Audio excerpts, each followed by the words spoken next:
Hi, I'm Jamie Baker with the Courier sports staff here with Dave Hanneman, and we're here to talk about Week 9 of the high school football season. Hard to believe there's just 2 weeks left, Dave. It's gone fast, hasn't it? Yep. Big game in the BVC this week.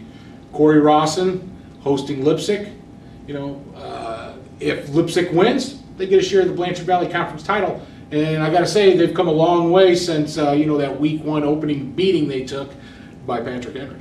They bounced back from that real nice. They've won 7 straight games. It's a good story. Leipsic hasn't won the BVC since '94, and you'd like to see them win it. They got some really talented kids. Next 2 weeks, like you say, are going to tell the story. They're alone in first place. Cory and Liberty Benton are tied for second. That's who they got to play to win it. You want it, go win it. And they're going to have to win it at Spikeberry Field at Cory-Rawson. And Cory-Rawson's been playing great football ever since losing their first 2 games. They have. I wonder how beat up they are. Al Spa, the quarterback, was hurt. The Harris kid seemed to feel in pretty good last week, though. Of course, that was Van Loo. Right. And but what a great game for your backup to get a lot of snaps. So he's got experience now. And the big thing about Cory-Rawson is their defense. There'll be a feature story this week on Cory-Rawson's defense. They had 25 interceptions. They've been playing great defense, and if they're going to win this game, that's probably what's going to carry them. The defense will, but Leipsic is not primarily a passing team. Mm-hmm. They rely a lot on the run with Hernandez and Schrader. So I don't know if you can factor in the interceptions into when you're playing a running team. Okay.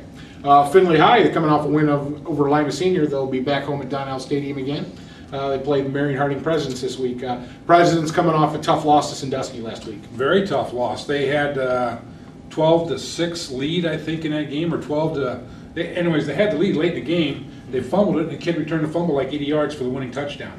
So Marion Harding actually had Sandusky on the ropes, which you don't know how to take the GBC because it's down. It's down this year terribly. Everybody thought Fremont was going to run away with this. They haven't won a league game yet. The strange thing is, despite Findlay's loss last week to Sandusky, they're still in the hunt. They win this week.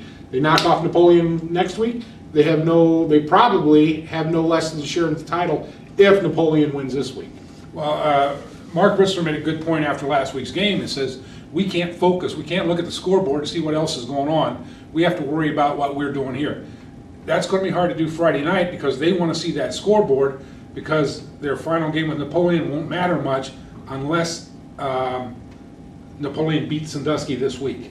They got it, so they got to have Napoleon win. Then they have to beat Napoleon for them to have a shot at the title. Well, I guess first thing is take care of business Friday night at Donnell Stadium. Exactly. Last game we kind of want to highlight is a big rivalry game in Wyandotte County. Carey travels to Mohawk for their big rivalry game, and Carey's unbeaten. They're ranked in the state rankings, and Mohawk's kind of had a down year for them. This could be kind of a trap game for Carey maybe because they got St. Joe next week, and St. Joe's 7-1 this week. Exactly. It's a scary game because you're undefeated. You got everything on the line, and you're playing a team that's got nothing to lose and really doesn't like you. I mean, this is a rivalry game. They want nothing more than just to knock you down a peg late in the season, and it would make the season for them. It truly would. If Mohawk would happen to knock off Carey this week, oh boy, they would just absolutely love it because those people hate each other. They do not like each other at all. All right, that's a look at Week 9, and we'll be back next week. I like you, big guy. Thanks a lot. We'll be back next week with Week 10. In the meantime, make sure you pick up a copy of the Courier and get all your scores, stats, and more online at thecourier.com.